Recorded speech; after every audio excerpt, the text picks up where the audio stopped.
ಅಸ್ಸಲಾಮು ಅಲೈಕುಮ್. Hi ಎಲ್ಲರಿಗೂ. ಇವತ್ತಿನ recipe ಕಡಿಮೆ ಟೈಮಲ್ಲಿ ತುಂಬ ಈಸಿಯಾಗಿ ಮಾಡುವ ರೆಸಿಪಿ. ಯಾರೆಲ್ಲ ವೆಜಿಟೇಬಲ್ಸ್ ತಿನ್ನೋದಿಲ್ಲ ಅಂಥವರು ಈ ಟೈಪಲ್ಲಿ ಮಾಡಿ ಒಂದು ಸಲ ಟ್ರೈ ಮಾಡಿ ನೋಡಿ ನೀವು. ಇದು ಮಕ್ಕಳು ಮತ್ತು ದೊಡ್ಡವರು ಇದು ತುಂಬ ಇಷ್ಟಪಟ್ಟು ತಿಂತಾರೆ. ಇದನ್ನು ಬೆಳಿಗ್ಗೆ ಟೈಮಲ್ಲಿ ತಿನ್ಬೋದು, ಇಲ್ಲದಿದ್ದರೆ ಸಂಜೆ ಟೈಮಲ್ಲಿ ಸ್ನ್ಯಾಕ್ ಟೈಪಲ್ಲಿ ಆಗಿ ತಿನ್ಬೋದು. ತುಂಬ ಟೇಸ್ಟ್ ಆಗ್ತದೆ ಇದು. ವೆಜಿಟೇಬಲ್ಸ್ ಸೂಜಿ ರೋಟಿ ಮಾಡುವ ವಿಧಾನ: 2 ಕಪ್ಪು ಬಾಂಬೆ ಸೂಜಿ ರವೆ, 1 ಕಪ್ ಮೊಸರು, ರುಚಿಗೆ ಬೇಕಾಗುವಷ್ಟು ಉಪ್ಪು,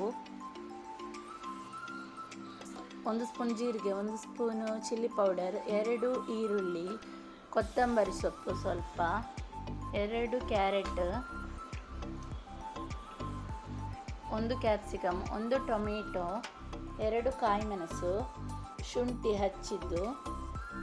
ಕಲಸಬೇಕು. ಸ್ವಲ್ಪ ಸ್ವಲ್ಪನೇ ನೀರು ಹಾಕಿ ಕಲಸಿಕೊಳ್ಬೇಕು. ತುಂಬ ತೆಳುವಾಗಬಾರ್ದು. ಹಿಟ್ಟು ಈ ಹದಕ್ಕೆ ಬರಬೇಕು. ಗ್ಯಾಸಲ್ಲಿ ಒಂದು ತವಾ ಇಟ್ಟು ಅದಕ್ಕೆ ಸ್ವಲ್ಪ ಆಯಿಲ್ ಹಾಕಬೇಕು. ನಾನು ಇಲ್ಲಿ ಕೊಕೊನಟ್ ಆಯಿಲ್ ಹಾಕಿದ್ದೇನೆ. ಫಸ್ಟಿಗೆ ಹಾಕುವಾಗ ಸ್ವಲ್ಪ ಜಾಸ್ತಿನೇ ಆಯಿಲ್ ಹಾಕಬೇಕು. ಈ ಟೈಪಲ್ಲಿ ರೋಟಿ ಮಾಡಬೇಕು.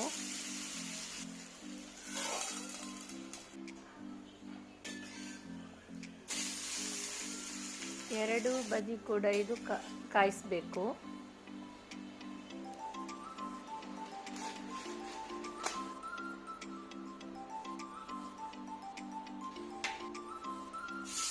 ನಿಮ್ಮಲ್ಲಿ ನಾನ್ ಸ್ಟಿಕ್ ತವ ಇದ್ದರೆ ಅದರಲ್ಲಿ ಸಹ ಮಾಡ್ಬೋದು.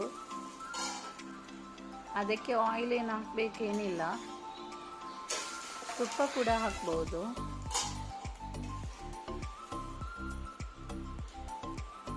ಒಳ್ಳೆ ಕಲರ್ ಬಂದಿದೆ ನೋಡಿ.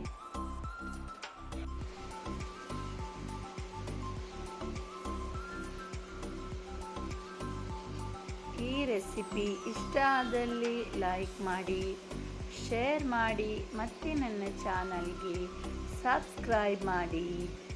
Thank you.